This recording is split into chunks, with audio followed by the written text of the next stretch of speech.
예, 자동차 하면 뭐 그때마다 환장하시는 분들 많은데 거기 플러스 밀리터리입니다. 네. 자, 밀리터리 사이언스의 10년 만난 본게임 오늘도 본 내용으로 곧장 진격해보도록 하겠습니다. 안녕하세요. 저희는 본게임 2의 MSG입니다. 자, 오늘의 주제 영상을 통해서 먼저 확인하겠습니다. 이야, 이게 뭐지? 보통 처음 보지 않으시겠습니까? 우리 본게임 우리 가족분들도.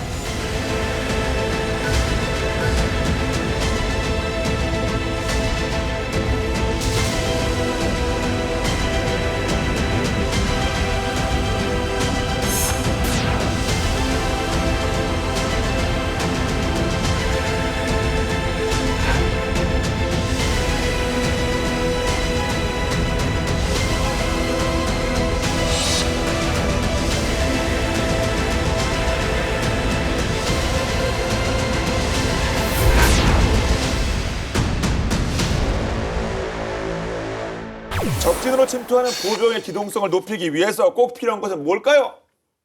두 다리죠, 일단. 그거는 한계가 있지 않습니까? 일단 뛰어, 뭐, 구보. 예. 그래서 보통 이제 장비를 쓰는데 뭐 말이나 뭐 노새 뭐 이런 거를 썼다고 하는데 요즘은 당연히 뭐 차량이 활용되지 않겠습니까? 근데 특히 미국에서 방금 본 화면 이제 미국 거예요. 미국에서 관련 무기체계 도입이 한창이다. 이런 소식이 있습니다. 예. 힘을 제압하는 건 속도다라는 말을 들어보셨나요? 그렇죠. 속도가 훨씬 더 이거 그쵸. 뭐 운동 에너지인가 뭐 늘린다면서. 예. 실제 전장에서는 신속한 기동이 화력을 능가하는 힘을 발휘하곤 하는데요. 네. 이 사실을 잘 알고 있는 미 육군은 현재 보병 분대 차량 ISV, Infantry Squad Vehicle 이걸 도입하고 있는 중입니다. 이미 지난 2021년부터 실전 배치를 시작을 했고요. 올해까지 649대를 투입할 계획으로 전해집니다. 자, 어떤 무기체계인지 영상으로 한번 보실까요? 이게 일단 이제 이겁니다. 예, 매드맥스처럼 그냥 예. 거침없이 자, 길이어도 좋다, 아니어도 좋다. 와, 거침없이 질주하는 모습을 보시니까 어떠십니까? 진짜 이거는 저 무슨 이거 레포츠 뭐 이런 거 있지 않습니까? 저 그 액티비티 뭐 예. 이런 거 하기 와. 예. 예. 제식명은 M1301입니다. 미 육군의 새로운 군마다 이렇게 표현을 할 수가 있고요. 미 육군은 최소 단위 부대를 분대로 이제 칭하는데 현재 9명으로 편제가 되어 있고요. 이 M1301은 9명 군대원 전원을 태우고 예. 깊숙한 적진까지 빠르게 기동할 수 있죠. 예.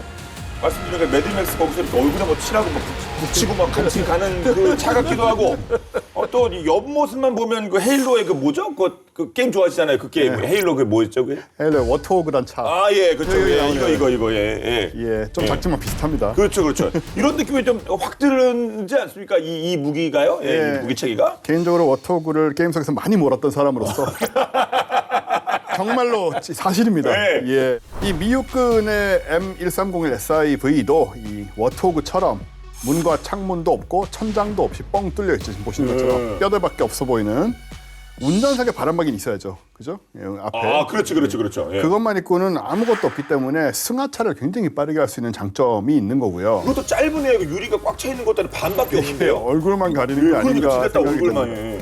근데 사실 이건 부수적인 장점이고 찌는 이제 무게가 그것 때문에 가볍다는 거죠. 그렇겠죠. 예, 이 M1301 SIV는 자체 중량이 1.5톤 정도 수준이니까 군용 차량으로는 굉장히 가벼운 거고 일반 차도 한 1.5톤 정도 되지 않습니까? 뭐 충분히 예. 그렇죠. 그러니까 이게 9명이 타는 차량, 분대 차량을 생각하면은 경이적으로 가벼운 무게죠. 그러니까요. 차체가 이렇게 가볍다 보니까는 개조 없이 CH-47 치누크 헬기 내부에 탑재할 수가 있고. 안에도 들어가요? 앞서 이렇게 이렇게 들어서 이렇게 하는 건 예, 봤습니다만. 그건 이제 UH-60 블랙호크 헬기에다 매달고 이제 가는 거고요. 그다음에 C-130, C-17 같은 미 공군이 보유한 수송기에서 이제 공중 투하, 낙하산 타고 공중 투하도 가능하고. 사실 애초에 미 육군이 이 ISV에 요구했던 게 높은 전략 기동성이었습니다. 그게 핵심이었고, 그래서 M1301은 항공기로 운반하기 쉬워야 한다는 조건을 100% 충족을 했고요. 더 가볍고 더 빠르게 적을 공격하려는 그 미 육군의 변화의 상징으로 지금 자리가 잡게 됐죠. 예. 이런 표현이 좀 그렇습니다만, 예. 진짜 오프로드를 딱 이렇게 아무것도 필요 없이 뭐 승차감 다 필요 없이 다 먼지 맞으면서 뭐 그걸 이런 표현이 그렇습니다. 뭐 상남자 뭐 그런 거 있잖아요. 뭐 정확한 표현 아니겠습니다만 딱 그 느낌이 들지 않습니까? 뭐 그도 그럴게요. 이 M1301 ISV는요 상용 픽업 트럭인 쉐보레 콜로라도 중형 트럭의 차대를 그대로 활용해서 만들었어요. 우리나라에서 파는 차 아니에요? 맞습니다. 바로 그 콜로라도고요. M1301은 2020년 ZR2라는 이 오프로드용 모델이 있습니다. 그 버전을 바탕을 해서 만들어졌는데요. 그래서인지 이제 일각에서는 이 M1301을 두고 미 육군의 테크니컬 비클이라고 칭하기도 합니다. 이 테크니컬 비클 말 자체가 좀 약간 안 익숙하실지도 모르는데 뭐 블랙호크 다운이나 영화 같은 걸 보고 있으면은 막 반군이 뭔가 막 트럭을 타고 막 오면은 테크니컬 하면서 막 갑자기 막 엄폐하고 막 공격하고 그러는데 상용 트럭이나 스포츠 유틸리티 자동차 등을 개조해서 전투에 사용하는 민수용 차량을 뜻합니다. 보면은요 이제 도요타 트럭을 많이 활용을 하는데 지난번에 그 이라크전이라든가 그런 때 IS 모습들을 보면요, 우리 그 기아의 봉고 트럭 같은 것도 그렇죠. 그 로켓 발사 차량으로 개조해서 쓰기도 하고, 자 이제 그런 겁니다. 이런 걸 테크니컬로 부르고요.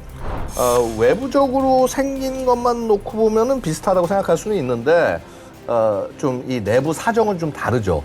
성능을 강화한 M1301은 기존의 콜로라도 이 상용차보다 험지 주행 능력이 엄청나게 향상이 되어 있습니다. 그러면 스펙은 도대체 어느 정도입니까? M1301 SIV는 최대 72시간 동안 483km 거리에서 작전이 가능하고요. 그리고 2.8리터 듀라맥스 터보 디젤 엔진과 6단 자동 변속기. 수동이 아닙니다. 예. 군용이라고 수동 아니에요, 이제. 그러게 이거 수동 느낌이 나긴 하네요. 네. 예. 수동이에도 멋진 건데 폼은 말씀대로 상남자. 갬성은 수동인데 이게. 상남자 클러치를 밟아야죠. 그렇죠. 예. 아닙니다. 6단 자동 변속기 탑재해서 전장을 빠르게 이동할 수 있고요. 원래 콜로라도는 이제 2.8리터 디젤 엔진하고 그다음에 3.6리터 6기통 가솔린 엔진도 사용을 하죠. 근데 군은 원래 디젤을 애용하고 있고 항상. 그래서 2.8리터 터보 디젤이 선정이 됐는데 사실 군이 디젤 경유잖아요. 디젤 엔진을 이용하는 이유 중에 하나는 비상시 항공유를 쓰기 위해서인데 이게 가능한 얘기냐고 의심스러우실 수 있어요. 근데 항공유라는 거는 원래는 케로신 베이스거든요. 등유. 등유 베이스라서 우리 불 때 난로에 쓰는 그 등유. 그걸 보일러. 그대로 쓰진 않지만 거기에 이것저것 첨가를 합니다. 그래서 항공유가 등유 바탕이라 사실 경유 엔진에서 등유를 쓸 수가 있어요. 그런데 올해는 못 씁니다. 정말 유사시에 급할 때, 연료 없을 땐 쓸 수 있어요. 사실은 가정에서도 하려면 할 수 있지만은 안 좋죠. 굉장히 안 좋고 불법입니다, 심지어. 군에서는 정말 연료가 없을 때는 항공유를 빼서 임시로 주행은 가능하기 때문에 이제 이런 얘기가 나오는 거고요. 다만 2.8리터 엔진은 콜로라도에서 186마력의 토크는 369파운드 포 스풋에 불과했던 것이 ISV에서는 275마력에 430파운드 포 스풋으로 대폭 향상이 됐습니다. 그러네요. 네, 덕분에 야전에서 60에서 80km/h 이 속도로 기동이 가능하다고 전해지고요. 야전이니까 상당히 빠른 거죠, 이거는. 사실 작전 상황에 따라서 이것보다 더 빠른 속도로 주행할 수 있는데 안전상의 이유로 미 육군이 최고 속도를 제한해 놨다고 합니다. 예. 근데 우리나라도 이 상용 차량을 기본으로 해서 만든 그런 군용 차량 있지 않았습니까? 그 뭐였더라? 아직 개발 중이긴 하지만 있습니다. 네. 기아의 대형 SUV인 모하비를 기반으로 만든 차세대 수소 ATV입니다. MC님 우리 이미 실물로 요 색깔 요거. 제가 현장 폴란드 가서 MSPO에서 제가 이거 봤는데 이게 그러면 ISV하고 뭐 비슷한 뭐 그런 종류라고 볼 수 있는 겁니까? 네, 맞습니다. 이제 차세대 수소 ATV는 수소 동력 경전술 차량입니다. 네. 우리나라의 다양한 국산 군용 차량 중에서 그나마 미군의 ISV와 가장 가까운 게 이제 이 기아의 수소 ATV 아닐까 싶습니다. 뭐 일단 기존 상용차들을 그대로 활용했다. 모하비 차들을 활용했다. 미 육군의 보병분대 차량처럼 천장과 문을 제거해서 차체를 경량화한 점도 공통점이라고 볼 수 있고요. 그다음에 이제 이 모하비는 하이드로포밍 공법을 적용해서 차체 경량화에도 성공한 걸로 알려져 있습니다. 그러니까 고압수를 쏴서 금속을 구부리는 최신 공법을 통해서 일체형 구조를 어떻게든 하여튼 만들게 된 건데 이렇게 이제 일체형으로 딱 나오면은 강도, 강성 이게 확실히 올라가는 거고요. 덕분에 이제 위험지연 지날 때도 차가 탄탄하게 잡아주니까 이렇게 이제 막 신속하고 안전하게 이동을 할 수 있는 거죠. 저는 그 현장에서 볼 때도 차문 뗀 줄 알았거든요. 근데 원래 이렇게 뭐 뚜껑도 없고 뭐 옆에 문도 없고 원래 이런 개념으로 만든 거군요. 근데 세련되기로는 앞선 그 투박하고 뭐 그런 뭐 거친 느낌이 있긴 합니다만 세련된 느낌, 또 미래지향적인 것도 우리 게 좀 더하다. 저는 마음이 이쪽으로 좀 가긴 하네요. 국산 차세대 ATV는 기존 엔진 구동에서 이제 수소 동력으로 네. 한 단계 업그레이드한 차량이고요. 90kW 출력하고 200Nm의 토크로 전기 모터를 구동하는 수소 전기 배터리가 장착됩니다. 배터리가 예. 네. 덕분에 소음이 적습니다. 전기차니까 사실상. 그래서 안전한 임무성이 가능하고 1회 충전 주행 가능 거리가 480km에 달하고 세로 경사각 60%, 회전 반격 6.5m, 그리고 적동각도 30도, 출구각도 25도로 뭐 지형 장애물을 극복하는 능력이 아주 탁월하고요. 수소 동력이니까 친환경 정책에 선제적으로 대응할 수 있어서 미래 전장 환경에도 좀 주도적인 자리를 차지하게 되지 않을까 그런 생각이 듭니다. 예. 그러니까 이처럼 뭐 상용 차량을 활용해서 군용 차량 만드는 뭐 테크니컬 비이클 이거는 이런 그 모델들이 계속 나오는 거는 장점이 분명히 있기 때문이겠죠? 그렇죠. 일단 미군이 중동에서 싸우면서 이런 테크니컬 비이클을 상대로 많이 싸워보기도 했고요.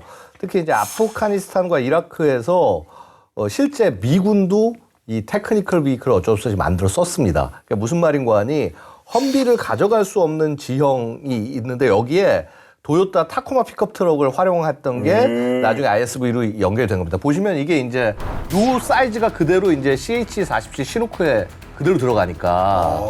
그래서 이제 여기에다 뒤에 기관총만 연결해놓고 사실 이게 뭐 방탄 처리 뭐고 아무것도 없어요. 그냥 상용 트럭 사와가지고 여기다가 기관총 거치하고 그냥 짐 실어 놓은 겁니다. 당시로서는 가장 효율적인 방법이었거든요. 당시에 미군에 이런 차가 없으니까 그 이쪽 지역에서 작전을 하려면은 결국 이런 거를 살 수밖에 없었다라는 거죠. 그래서 기존의 차대를 활용했기 때문에 다양한 이점을 얻을 수가 있는데 대표적인 거는 일단 제작 기간이 짧아진다는 거. 이게 정말 큽니다. 왜냐하면 이 M1301 ISV를 개발 설계에서부터 시험 평가용 차량을 생산하기까지 걸린 시간이 무려 120일입니다. 120일이요? 넉 달밖에 안 됐다고요? 와. 2020년에 얘가 처음 배치가 되기 시작했다고 네. 말씀드렸는데 이때 생각해 보시면은요. 당시 코로나19로 인해서 다들 재택근무하던 기간이었어요. 이 기록이 지난 이제 10여 년 동안 미 육군이 진행한 지상 차량 개발 사업 중에서 가장 빠른 속도였다고 평가가 됩니다. 120일? 예. 제작사인 그 GM 디펜스가 시험 평가용 시제 차량 2대를 생산을 하는데 22주, 그 다음에 양산 초도분 생산에 17주를 소요했다고 전해져요. 그래서 이렇게 이제 한계를 넘어선 신속한 대응이 가능했던 비결이 뭐냐? 자, 상용차 부품을 그대로 대거 활용한 덕분입니다. 그 ISV하고 콜로라도의 부품 호환성은 무려 90%입니다. 그럼 나중에 그 주한미군이 이거 갖고 오게 되면 평택 근처의 이 콜로라도 이 카센터 근처에 기다리고 있으면 이 차가 와서 막 엔진 갈고 뭐 이렇게 엔진 오일 갈고 막 그러는 거 아닙니까 이거 뭐 필요한 거 뭐 하고요 수리도 하고. 전화 한 통만 하면은 카센터로 이제 부품이 오겠죠. 그러니까요. 예. 그거 그대로 그냥. 예. 뭐 얼마나 그럴지 모르겠지만 사실 일리가 있는 말씀인 게 GM이 글로벌 부품 공급 네트워크를 갖추고 있잖아요. 그래서 뭐 북미나 중미, 한국에서 다 판매를 하고 있는 차량이 콜로라도고 M1301 ISV의 부품 제공급이 용이한 건 사실이죠.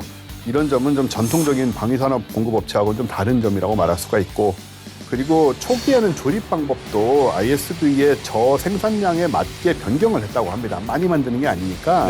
그래서 일부 구성 요소는 용접 대신에 접착이나 리베팅을 사용을 해서 붙였다고 하는데, 또 몇몇 맞춤형 부품의 경우에는 초반에는 3D 프린팅으로 제작도 했대요. 그래서 덕분에 이제 현장에서 교체 부품을 생산할 수도 있다. 3D 프린터가 있으면. 그러게요? 와, 그거 전천후인데요, 정말? 예, 뭐 카센터 안 가도 되겠네요? 심지어 카센터도 안 가도 되는. 예, 뭐 모든 부품이 이런 건 아니겠지만 일부 부품은 가능하다고 하고요. 하지만 나중에 이제 생산량이 많아지게 되면 아마 생산 방식이 이렇게 계속 유지되진 않겠죠. 예. 그럼 뭐 생산량이 그냥 좀 늘릴 뭐 계획이 있으니까 뭐 이런 얘기가 나오는 거 아니겠습니까? 물론입니다. 예, 미 육군이 주문한 그 ISV 초도 물량이 649대인데 이게 11개의 보병 여단 전투단, IBCT, Infantry Brigade Combat Team, 이것에 한 여단에 59대씩 배치될 예정입니다. 근데 이제 이게 다가 아니고 미 육군의 그 ISV 최종 도입 물량은 약 2,065대로 알려져 있어요. 뭐 그리고 그다음에 이제 미래 전장 환경 변화에 따라서 이제 더 필요하다 그러면 뭐 꼭 그 IBCT뿐만 아니라 다른 부대에도 추가로 지급될 가능성도 있고요. 게다가 이제 미 육군이 도보로 이동하는 군대는 아니잖아요, 그렇죠? 미 해병대나 그 미 특수작전사령부, 주방위군 등도 이 ISV에 관심을 보인 만큼 도입 가능성이 꽤 있다, 이렇게 이제 평가됩니다. 예. 아 근데 솔직히 미군 그 보병들이 탈 차량 많지 않습니까? 근데 왜 그 이 뼈대 차?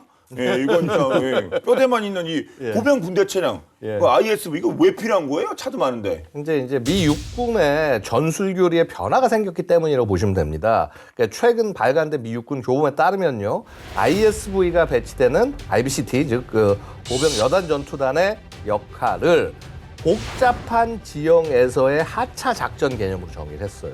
그러니까 그 말은 뭐냐 하면 어느 정도 지형까지는 승차로 이동한다는 얘기가 되는 것이고요. 기존의 장갑차로는 접근하기 어려운 도보 또는 오프로드 차량으로만 접근 가능한 험지 작전이나 공중 강습 작전을 펼치는 상황, 이거에 대비하겠다, 이런 얘기가 되는 거죠. 보병 여단 전투단은요, 전쟁 초기 합동 강제 진입 작전, 이 작전의 주된 역할을 맡고 있어서 기동성이 생명과 같습니다. 그러니까 뭐냐면, 자, 일단 먼저 가벼운 보병 여단 전투단들이 들어가서 빨리 목표로 들어가서 점령을 하고 제압을 하고 하는 임무를 먼저 하라는 거예요, 이 부대들한테. 그러다 보면 결국은 헬기나 수송기 등에서 즉각적으로 전개될 수 있는 차량이 필요한데, 이 부분을 보완해 주는 게 이제 ISV라는 겁니다. 그러니까 이제 공중 수송된 ISV가 지상에 딱 착지한 후에는 별도로 이제 같이 강한 보병들이 차량에 바로 시동 걸어가지고 해서 험지를 돌파해서 목표로 돌진을 하는 거죠. 그 최대 1.44톤의 다양한 중화기 또한 실을 수 있기 때문에 곧바로 전투에 임할 수도 있고요. 네. 말씀 들어보니까 뭐 미군에게 꽤 필요한 뭐 무기 체계인 것 같은 느낌이 들기도 하네요. 예, 미 육군 지휘부 판단은 그런데요. 네. 보병 분대 차량, 이 ISV를 두고 또 우려하는 목소리도 있죠. 철저히 보병의 빠른 이동 수단에만 집중을 하다 보니까 포기한 부분들이 딱 보기에도 있지 않습니까? 그러니까 저 뼈대만 있어요. 이게 이거 보호할 수 있는 그냥 바로 노출되지 않았습니까? 그 보병들이. 네, 일단 뭐 프레임 자체는 튼튼하고 뭐 엔진 좋고 뭐 바퀴나 구동 장치가 다 빠르게 이동할 수 있게 돼 있는데 그거 외엔 아무것도 없는 차량이니까 신기해요, 그게요. 일단 뭐 외부 장갑이란 말이 딱 보기에도 의미가 없잖아요. 문이 없는데 장갑을 뭐 붙인다는 게 말이 안 되는 얘기고. 그래서 이제 보병들이 ISV를 타고 달리는데 적이 뭐 매복을 해 있다든가 기습을 펼치면 어떻게 될 것인가. 네. 방어력이 너무 부족하기 때문에 일선 장병들 중에서는 좀 이걸 타고 다녀도 되나라는 걱정들이 좀 있는 것 같더라고요. 그렇죠. 아니 그러면 보병들의 안전 이 부분은 어떻게 그 보완하는 겁니까? 용도가 다른 겁니다. 그러니까 한마디로 그래요? 말씀드리면, 그러니까 미군은 이미 방어력이 높은 전술 차량들을 다수 운용을 하고 있어요. 가장 먼저 떠오르는 게 험비나 험비. 아니면 엠랩이라고 그래서 그 지뢰 방어 차량, 그 다음에 험비를 대체하는 합동 경량 전술 차량 JLTV. 다양한 위협에 대응하기 위해서 지속적 성능 개량을 거듭한 덕분에 거의 장갑차 수준의 방어력을 갖추게 된 거예요. 근데 문제는 뭐냐면요, 성능이 향상되면 향상될수록 군용 차량의 크기와 중량도 같이 늘어난다는 겁니다. 그렇겠죠. 예. 차의 무게는 늘어나는데 승무원 활동하는 공간이라든가 뭐 탑승 인원수는 굉장히 제한이 되는 거예요. 지금 이제 미 정부가 2041년까지 이 JLTV를 총 이제 64,500대를 구매한다고 하는데, 그러니까 험비를 대체하는 개념이죠. 험비보다 크고 엄청나게 무거운데 좌석이 4개뿐입니다. 아, 그 4인승이에요, 그게요? 예, 그렇습니다. 그러니까 이제 미국 육군 분대 하나가 9명인데 전체 인원이 못 타는 거죠. 그러니까 전체 인원이 타려고 그래도 3대가 있어야 되는 거죠. 예. 전장에 이제 방어력 빵빵한 험비 JLTV 동원한다 그래도 결국 병사들 상당 부분은 트럭을 타고 가거나 도보로 전장에 도착해야 되는 그런 상황이 생길 수도 있다라는 겁니다. 이게 무거우니까 한 번에 나를 수 있는 숫자도 제한이 되고 또 이런 상황에서 그러면 조금 더 가볍고 분대 하나를 차량 하나로 이동시킬 수 있는 빠른 수단이 있다.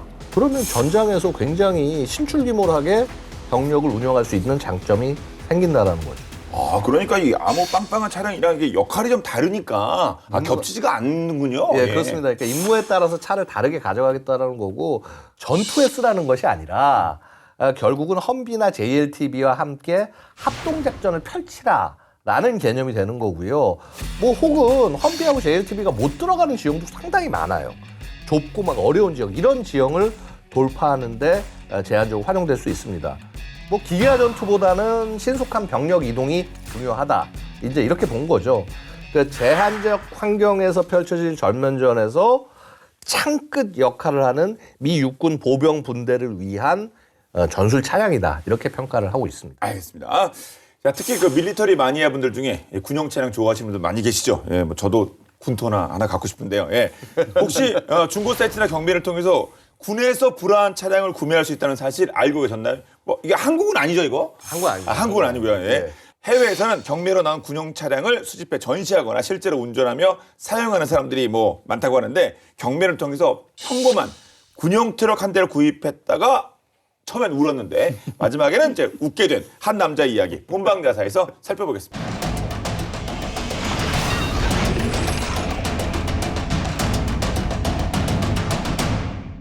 무언가를 갖고 싶은 욕망은 끝이 없는데요. 결혼한 남편들 역시 예외는 아니죠.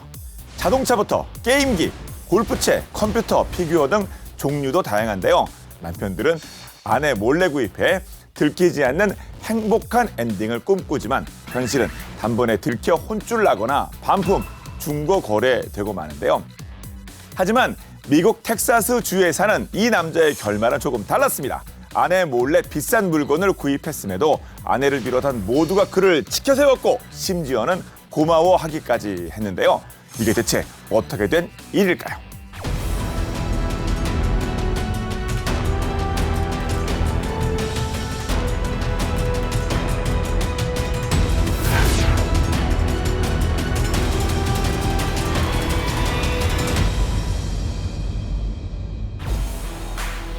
미국 걸프만 석유화학 프로젝트의 계약 관리자인 닉 시사는 현장 엔지니어, 건설 감독 등의 역할을 수행하며 다양한 분야에서 근무해왔는데요.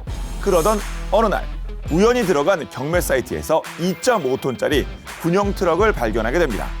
군에서는 일정 사용 후 차량이 노후되면 경매를 통해 민간인에게 판매하는 경우가 종종 있는데요. 닉 역시 이런 경로를 통해 자연스레 군용 트럭을 구매하게 된 거죠. 닉이 왜 갑자기 군용 트럭을 구매했냐고요? 원활한 근무를 위해서? 밀리터리 마니아라서? 세컨드카로 군용 트럭이 갖고 싶어서? 단순 과시형으로? 모든 놈. 사실 닉이 군용 트럭을 구매한 이유는 뭐 딱히 없었는데요. 본인도 왜 샀는지 몰랐으니까요. 그야말로 완전 충동 구매였던 거죠. 타당한 이유가 있다고 해도 용서해 줄까 말까인데 충동 구매로 쓸데없는 군용 트럭을 $6,000, 그러니까 한화로 약 830만 원을 주고 구매했으니 난리 나지 않는 게 이상할 정도였죠. 더구나 군용 트럭을 구입한 타이밍 역시 좋지 않았습니다. 왜냐하면 아내가 첫 아이를 임신한 상태였고 곧 출산을 앞두고 있었기 때문이었죠. 터무니없는 곳에 닉이 돈을 썼다는 소식에 부모님 역시 화를 냈고 친구들도 야, 기름만 많이 먹고 몰기도 힘든 그 군용 트럭을 왜 사? 그렇게 혀를 찼습니다.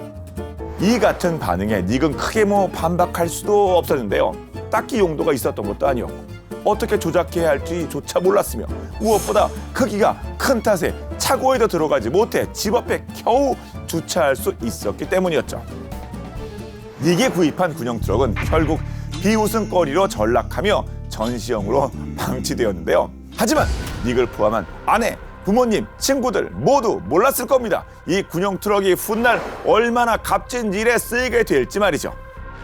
닉이 군용 트럭을 구입한 지 약 1년이 지난 2017년 8월 25일 미 텍사스주 지역에 허리케인 하비가 불어닥치는데요. 닉이 살고 있는 휴스턴도 그 영향권에 있었죠. 허리케인은 1등급부터 최고 5등급까지 분류되는데요. 4등급의 경우 풍속이 210에서 249km에 이르며 나무가 뿌리째 뽑힐 만큼 강력한 위력을 가지고 있었습니다. 갑자기 불어닥친 태풍에 사람들은 패닉 상태에 빠지고 마는데요. 닉 역시 마찬가지였습니다. 폭우가 내리는 순간부터 닉은 제정신이 아닌 사람처럼 불안해했고 이윽고 이곳을 벗어나야 한다는 생각에 이르게 되죠. 닉은 곧장 아내를 데리고 밖으로 나가 차도에 주차되어 있던 군용 트럭에 탑승하는데요. 그리고 무작정 군용 트럭을 몰기 시작했습니다. 충동 구매로 구입하긴 했지만 최대한 쓸모있기를 바라며 미리 운전법을 숙지해둔 덕분에 닉은 어렵지 않게 군용 트럭을 몰고 나갈 수 있었죠. 닉이 구매한 군용 트럭은 추타이어 9일 트럭을 기반으로 한 2.5톤 M1078 LMTV 차량으로 스노클이 장착되어 있어 홍수가 나더라도 최대 9피트, 그러니까 약 한 2.7m? 이 깊이의 수위까지는 차가 자유자재로 움직일 수 있었죠. 덕분에 닉의 군용 트럭은 침수된 마을을 가로지르며 힘차게 나아가는데요. 바로 그때 닉은 응급치료가 필요한 어린 딸을 병원에 데려가지 못해 안절부절해하는 한 가족을 발견합니다. 불과 몇 블럭 떨어진 곳에 병원이 위치해 있었지만 인근에 있는 강이 범람해 차량이 움직일 수 없어 이러지도 저러지도 못하고 있었죠. 이를 보고 그냥 지나칠 수 없었던 닉은 이 가족을 트럭에 태우는데요. 그리고는 곧바로 병원 입구까지 데려다 주었죠. 사태의 심각성을 깨달은 닉은 사람들을 구해야겠다는 사명감에 불타오릅니다. 자신의 탈출보다 조난당한 사람들을 먼저 구조해 주기로 마음먹죠. 지역 교회에 갇혀있던 수십 명의 사람들을 안전한 곳으로 데려다 주었고 심지어 도로에서 움직이지 못하고 있던 소방차를 발견해 소방관 2명을 구출해 주기도 했습니다. 구조를 나선 소방차도 불어난 물에 좌초될 만큼 엄청난 폭우가 내린 상황에서 닉의 용기 있는 행동은 지역사회에 큰 도움이 되었는데요. 소방당국과 협조해 매일 8시간씩 3일 동안 구조 작업에 나섰고 그 결과 주민 300여 명이 무사히 대피해 큰 인명피해를 막을 수 있었죠. 처음엔 그저 골칫덩이로만 여겨지던 군용 트럭이었지만 허리케인 하비 이후 닉의 군용 트럭의 대우는 180도 달라졌는데요. 얼떨결에 구매한 군용 트럭이 결과적으로는 대재앙에 대비한 현명한 선택이 되었는데요. 이후 휴스턴 주민들은 그에게 감사의 인사를 전했고 닉은 휴스턴을 구한 진정한 영웅으로 미국 전역에 알려졌다고 합니다.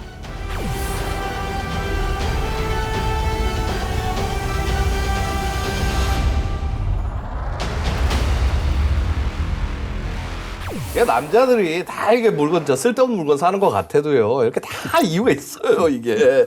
이게 이렇게 중요한 사례를 우리가 널리 사모님들한테 알려야 된다. 아, 글쎄요. 네, 하여튼 어쨌거나 남자들이 쓸데없는 물건을 사는 것 같아도 아니라고요. 네. 글쎄요. 네.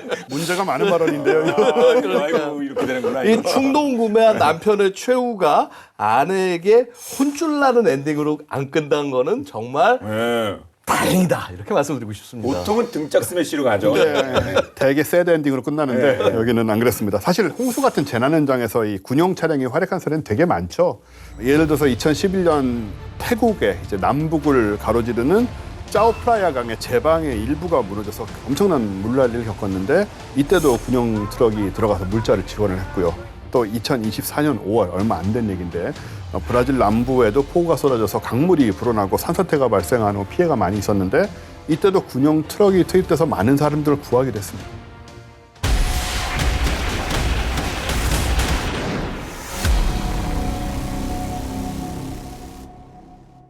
실제 전장에서는 어떤 군용 차량이 활약하고 있는지 근데 러시아 우크라이나 전장 그 뭐 영상 보면 정말 많은 그 차량들이 활용되고 있어요. 네, 러시아 우크라이나 전장에서는 이제 지상 장비 경량화로 기동력을 확보하는 게 굉장히 중요한 전술 개념으로 부각이 되고 있는데 요즘은 이제 드론이라든가 뭐 첨단 과학 기술을 통해서 정보 통신망이 거미줄처럼 작동을 하고 있기 때문에 실시간으로 적의 위치가 파악이 되잖아요.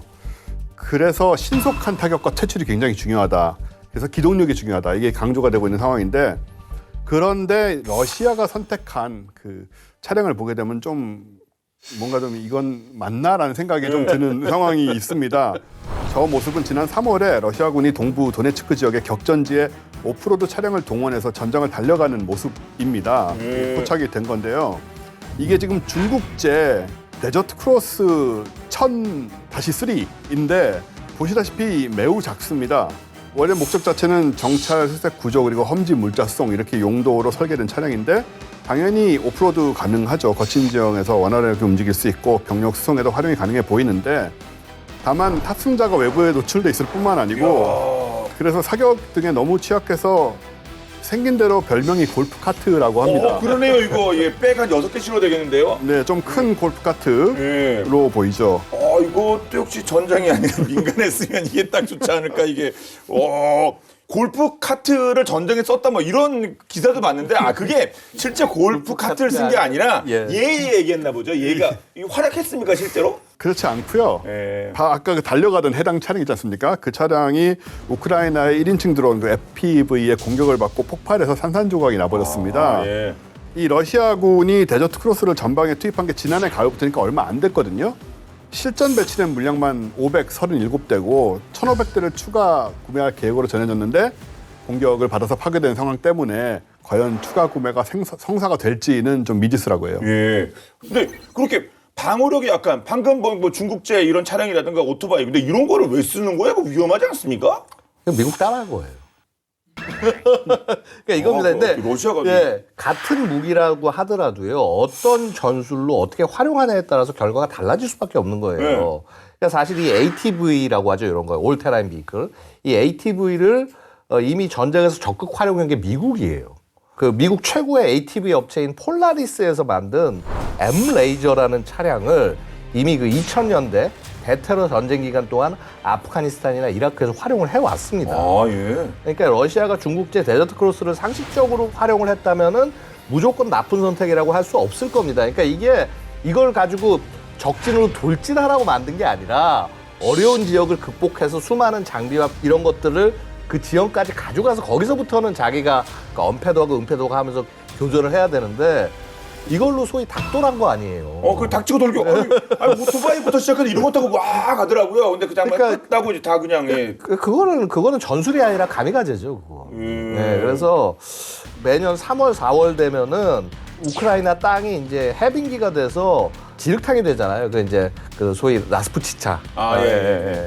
그러니까 차라리 그 무게 1.6톤 정도의 가벼운 오프로드 차량이 물자 혹은 환자 수송 등의 용도로는 더 적합할 수 있어요. 근데 이거를 공격용으로 활용한 그 러시아의 무식함이 그 패인이다 이렇게 말씀드릴 수 있습니다. 그렇군요. 예. 한편으로 보면은 러시아가 이렇게 정말 무식하게 이런 차량을 돌격용으로 사용한 이유는 아마 무기 부족 때문이 아닐까 이렇게 또 생각이 되는데 개전 이후에 러시아가 막대한 수의 장갑차를 잃게 됩니다. 그래서 전선에 필요한 무기 공급에 애를 먹고 있게 됐고 장갑차가 모자란 상황에서 아예 좀 발상을 바꿔서 접근한 게 아닌가 생각이 되고 어쨌든 간에 사람이 보병이 두 다리로 뛰어가는 것보다는 그래도 오프로드 차량이 더 빠르고 크기는 장갑차보다 훨씬 작으니까 표적이 되기도 좀 어렵고 이런 장점들이 있긴 하죠.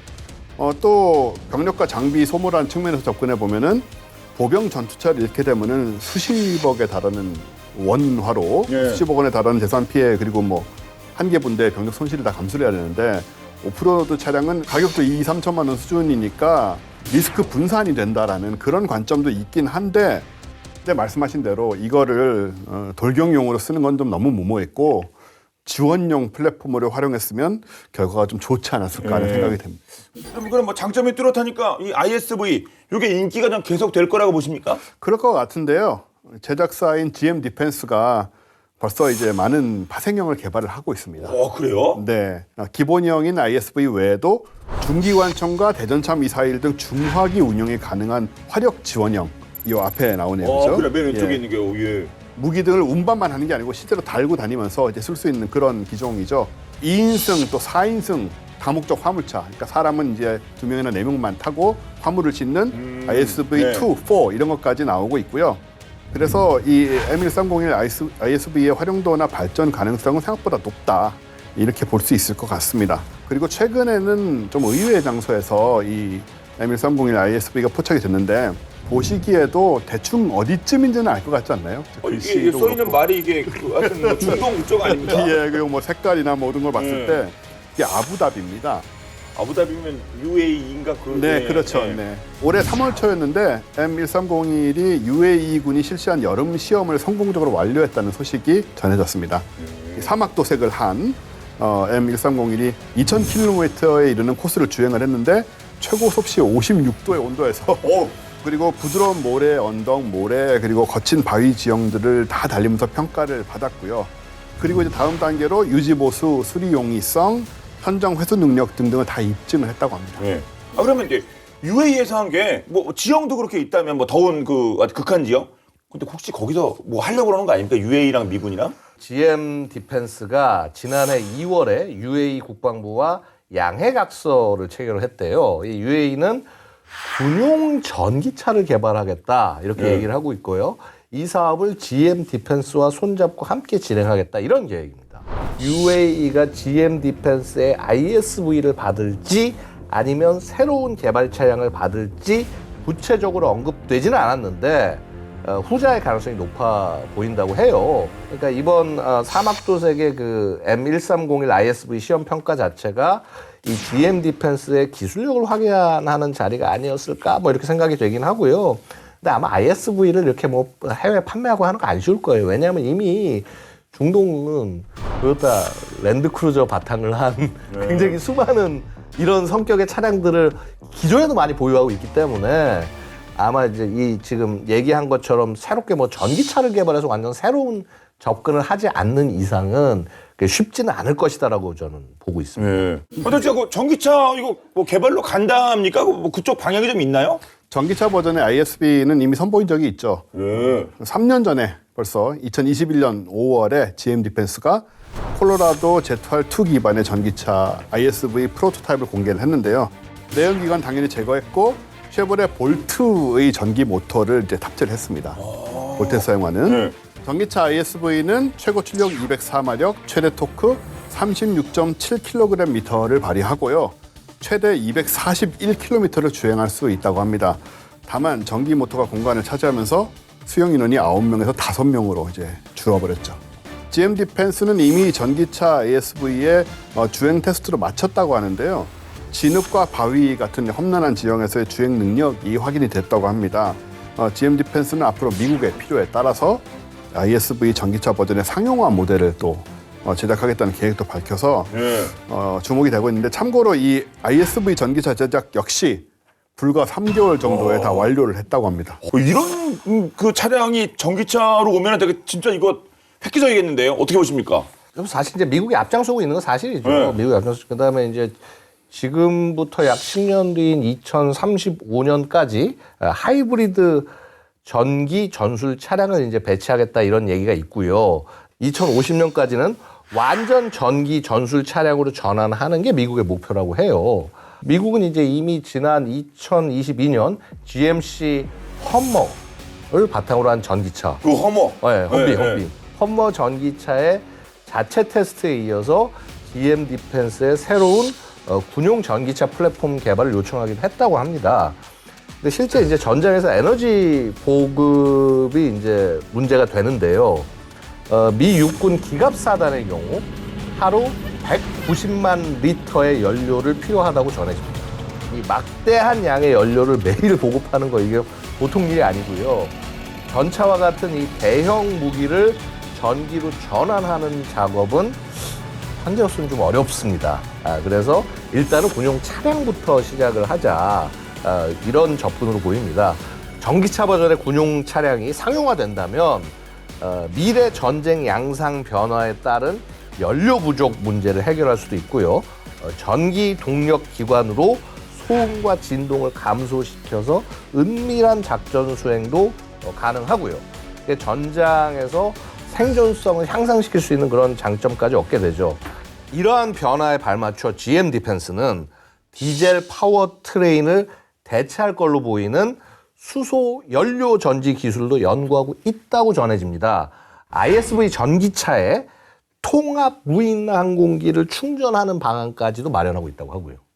그 미국도 수소 연료전지 기술 이거 연구하고 있다. 우리 앞서 말씀드리지 않았습니까? 한국형 보병 분대 차량 그 차세대 수소 ATV 예, 딱 그건데 와 우리는 뭐 알아서 준비하고 있었네요. 기아의 차세대 수소 ATV가 네. 사우디아라비아 WDS 2024에 참여를 했지 않습니까?